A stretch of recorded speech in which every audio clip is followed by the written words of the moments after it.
Mobile ભૂલી કે લાગે છે.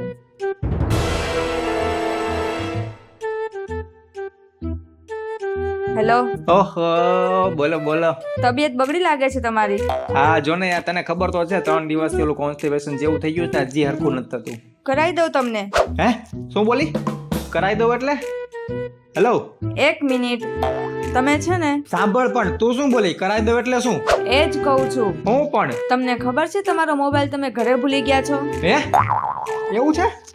હેલો, હા જુઓ, તમે ખાલી ઓફિસનો જ મોબાઈલ લઈ ગયા છો, બીજો ઘરે ભૂલીને ગયા છો. હા લા, નથી મારી પાસે. તારી પાસે? તારી પાસે છે એવું કેવું થવા લાગ્યું તમને? તો બોલ ને, ખરેખર તારી પાસે છે? હા આજે મારા હાથમાં જ છે. બોલ ને, એવું શું કરે છે?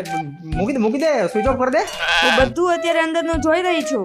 અરે તું કાકા ઘોડા ના કરે યાર. પહેલા તમે મને એમ વાત કહો કે 35-40 જણા તમને ફ્રેન્ડશિપના મેસેજ કરે છે. તો કરે, એમાં શું? સાંભળો પેલા. હા બોલ. એમાંથી આ 5 જણા જેના નામ છે નાથિયો પેપર વાળો, દૂધ વાળો, ભીખો પ્લમ્બર, એ બધા તમને હાર્ટના મેસેજ મોકલે છે અને કિસીસના ઇમોજીસ, પપ્પી મોકલે છે.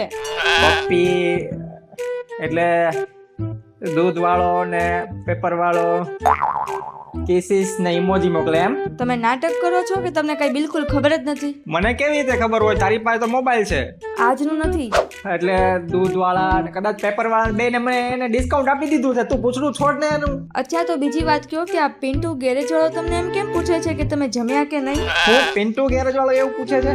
પિન્ટુ ગેરેજ વાળો તમને પૂછે છે કે જમ્યા કે નહીં, એનો શું મતલબ? એ તો વચ્ચે બાઇક રિપેર કરાવવા ગયો તો કદાચ એને મેં વાત કરેલી કે હું ક્યારે જમું છું ને ક્યારે હોઈ જાઉં છું, એટલે પૂછે. હવે તું મૂક ને એનું. તો મને બધી ખબર છે, તમે ઘરે આવો એટલે હું તમને ડિટેલમાં વાત કહું. ના એ હેલો બકા, હેલો બકુ, હેલો યાર, તમને કોઈને જો આઈડિયા આવે ને આમાંથી બચવાનો તો મને ફટાફટ કમેન્ટ કરી દેજો. ઘરે જાતા પહેલા વાંચીને હું બચી જાવ એવું કંઈક કરજો. અને પિન્ટુ નહીં, મારે સમજાવવો પડશે હવે.